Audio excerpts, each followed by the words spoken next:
ভাঙড়ের বিধায়ক ডিএ আন্দোলনকে সমর্থন জানিয়ে পৌঁছেছিলেন ধর্মতলার অনশন মঞ্চে, আর সেখানে কিন্তু স্টেজে তিনি দাঁড়িয়েছিলেন। সেই সময় একজন এসে কিন্তু নওশাদ সিদ্দিকীকে সরাসরি ধাক্কা মারে। আমরা সরাসরি সেই চিত্র দেখতে পাচ্ছি এই মুহূর্তে ট্রাইব টিভির পর্দায়, যেখানে দেখা যাচ্ছে একজন লোক কিন্তু সরাসরি স্টেজে উঠে নওশাদ সিদ্দিকীকে ধাক্কা মারলো। আমরা সরাসরি সেই চিত্র দেখতে পাচ্ছি যে নওশাদ সিদ্দিকীকে ধাক্কা দিল একজন সাধারণ মানুষ সেই অনশন মঞ্চে উঠে এসে। আর আপনাদেরকে জানিয়ে রাখি, ডিএ আন্দোলন মঞ্চে ভাঙড়ের বিধায়ক পৌঁছেছিলেন ধর্মতলায়। আন্দোলনকারীদের দাবির সমর্থনে নিজেও অনশন শুরু করেছিলেন বলেই জানা যাচ্ছে।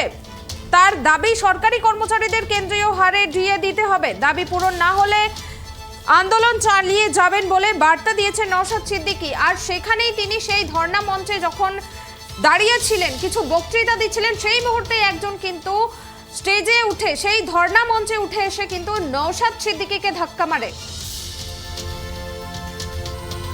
খবরের বিষয়ে বিস্তারিত জানবো। এই মুহূর্তে আমার সঙ্গে লাইভে জুড়ে রয়েছেন গৌতম দা। গৌতম দা, কি জানা যাচ্ছে এই মানুষটি কি এখন অবধি তাকে অ্যারেস্ট করা হয়েছে কিনা, কি জানা যাচ্ছে? দেখো পুনামি, রাজ্য সরকারি কর্মচারী যে সংগঠন রয়েছে যৌথ সংগ্রামী মঞ্চ, তারা ডিএ নিয়ে কিন্তু তাদের যে প্রাপ্য বকেয়া ডিএ নিয়ে তারা দীর্ঘদিন ধরে আন্দোলন করছেন এবং প্রায় আজকে 50 দিন পার হয়ে গেছে তাদের অনশন আন্দোলন। এবং সেই আন্দোলন অর্থাৎ শহীদ মিনার সংলগ্ন এলাকায় যে আন্দোলন মঞ্চ, ডিএ আন্দোলন মঞ্চ, সেই আন্দোলন মঞ্চে কিন্তু বিরোধী শিবিরের বহু নেতা নেত্রী এবং এসছেন।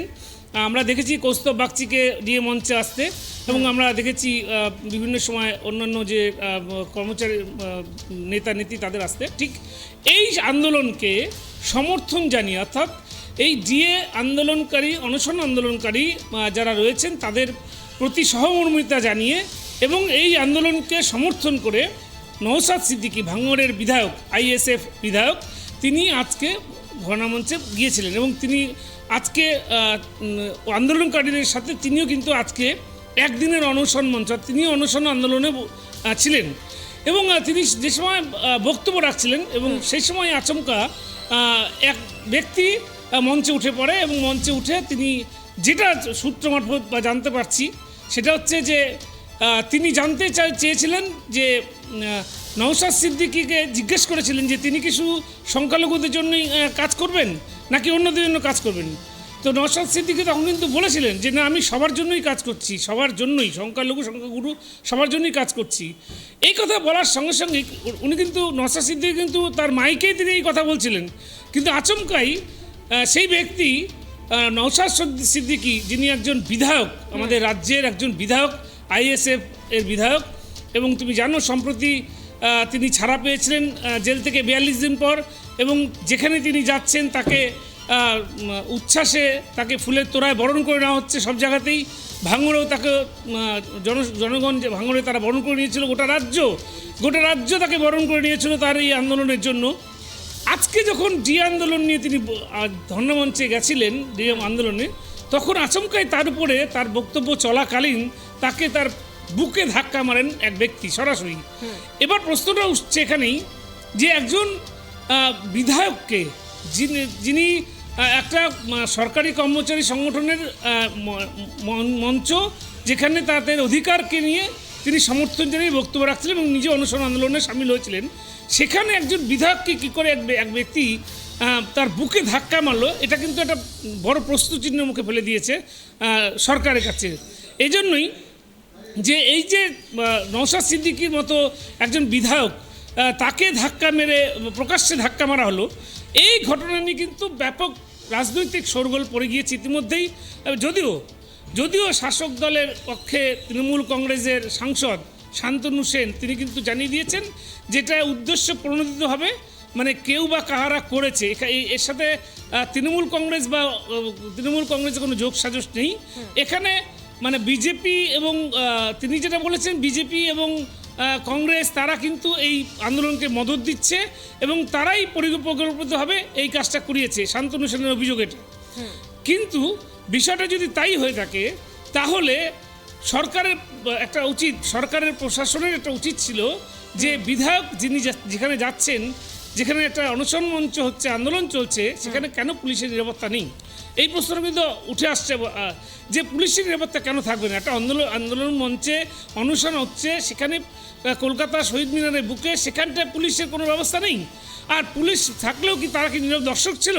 যে একজন বিধায়ককে জনসভার মঞ্চে উঠে, আন্দোলন মঞ্চে উঠে তাকে প্রকাশ্যে তার বুকে ধাক্কা দিল, এটা কি পুলিশ তারা কি দূরে ছিল বা পুলিশ কি নীরব দর্শক ছিল? এই প্রশ্নগুলো উঠে আসছে। তবে এটা খুব লজ্জাজনক বিষয় কুনামি, যে রাজ্যের কলকাতার মতো জায়গায়, কলকাতার বুকে যেখানে শহীদ মিনার, ধর্মতলা যেখানে আন্দোলন করছেন, সেখানটায় একজন বিধায়ককে, সে যে দলের বিধায়ক হোক না কেন, তিনি হচ্ছেন রাজ্য বিধানসভার একজন সদস্য, তাকে এইভাবে আঘাত করা, তাকে বুকে সজোরে ধাক্কা মারা, এটা যথেষ্ট কিন্তু লজ্জাজনক বিষয়। এটা কিন্তু গণতন্ত্রের কাছে একটা লজ্জাজনক বিষয় কুনামি, যে বিধায়ককে প্রকাশ্যে মারধর করা হলো বলা যেতে পারে। এটা মারধরে পর্যায়ে, কারণ বুকে ধাক্কা দেওয়া মানে মারধরে পর্যায়ে। কিন্তু আমরা দেখেছি যে ধাক্কা খাওয়ার পরেও কিন্তু নওশাদ সিদ্দিকী তিনি কিন্তু হাসি মুখেই, যারা উত্তেজিত হয়ে গেছিলেন, যা আন্দোলনকারীরা তাকে মারধর করার জন্য উদ্যুক্ত হয়েছেন, তাদেরকে তিনি সদাহাস্যমুখে থামিয়েছেন যে না, ওকে মারতে হবে না, বা ওকে দূর থেকে ওকে সরিয়ে দেওয়া হোক, এই জাতীয় কিছু বলেছিলেন। পাল্টা কোনো আক্রমণ কিন্তু করতে দেননি, এবং পাল্টা আক্রমণ করতে আন্দোলনকারীদের বিরত করেছেন। এই যে নওশাদ সিদ্দিকীর এই যে ব্যবহার, নওশাদ সিদ্দিকীর এই যে একটা কী বলবো তোমাকে, স্থিতিশীল বা শান্ত সৃষ্টির একটা বার্তা, যে শান্ত রাখার বার্তা আন্দোলন মঞ্চটাকে, এটা কিন্তু বিশেষভাবে ব্যাখ্যা করে আমাদের। তবে একটা জিনিসই বারবার উঠে আসছে, সেটা হচ্ছে কুনামি, যে বিধায়ককে প্রকাশ্যে ধাক্কা দেওয়ার মতো ঘটনা এ রাজ্যের প্রশাসনের কাছে, পুলিশের কাছে একটা লজ্জাস্কর বিষয় কুনামি। লোকটির পরিচয় কি কিছু জানা গেছে? দেখো, এখনো পর্যন্ত আমরা নাম পরিচয় জেনে উঠতে পারিনি। তবে যতটুকু মনে হচ্ছে আর কি, যে তিনি আন্দোলন যে মঞ্চ ছিল, অনশন মঞ্চ বা আন্দোলন মঞ্চ, সেই অনশন মঞ্চের আশেপাশেই ছিলেন, এবং তিনি নওশাদ সিদ্দিকীর দীর্ঘক্ষণ ধরে বক্তব্যও শুনছিলেন, এটাও বোঝা যাচ্ছে। তবে তাকে কিন্তু পুলিশের হাতে তুলে দেওয়া হয়েছে কুনামি, এবং পুলিশের হাতে তুলে দেওয়া হয়েছে, এবং পুলিশ তার এই ঘটনা নিয়ে তাকে জিজ্ঞাসাবাদ করছে, এবং অবশ্যই তার শাস্তির দাবি করেছেন আন্দোলনকারীরা, এবং আশা করি পুলিশ যথাযোগ্য ব্যবস্থা নেবে। তবে এখনও কিন্তু নাম পরিচয় আমরা এখনও পর্যন্ত জানতে পারিনি। তবে যতদূর সম্ভব তিনি সেই অনুষ্ঠানে, সেই জায়গাতেই তিনি নওশাদ সিদ্দিকী কিন্তু বক্তব্য শুনতে এসেছিলেন এবং বক্তব্য শুনছিলেন। ধন্যবাদ গৌতম দা। আপনাদেরকে আরও একবার জানিয়ে রাখি, ডিএ আন্দোলনকে সমর্থন জানিয়ে ভাঙড়ের বিধায়ক নওশাদ সিদ্দিকী পৌঁছেছিলেন ধর্মতলায় সরকারি কর্মচারীদের যে ডিএ আন্দোলন চলছে সেই ধর্ণা মঞ্চে, এবং সেখানে স্টেজে উঠে তিনি কিন্তু বক্তৃতা দিচ্ছিলেন। সেই সময় হঠাৎ করে একজন উঠে এসে নওশাদ সিদ্দিকীকে বুকে ধাক্কা মারে, আর এই ঘটনা নিয়েই কিন্তু তোলপাড় শুরু হয়। আর এ নিয়ে অনেক প্রশ্নই উঠে আসছে যে একজন বিধায়ক এক জায়গায় গেলেন, সেখানে পুলিশি নিরাপত্তা কি এতটাই দুর্বল হয়ে গেল, একজন যে স্টেজে উঠে একটা বিধায়ককে ধাক্কা মারার সাহস পায়।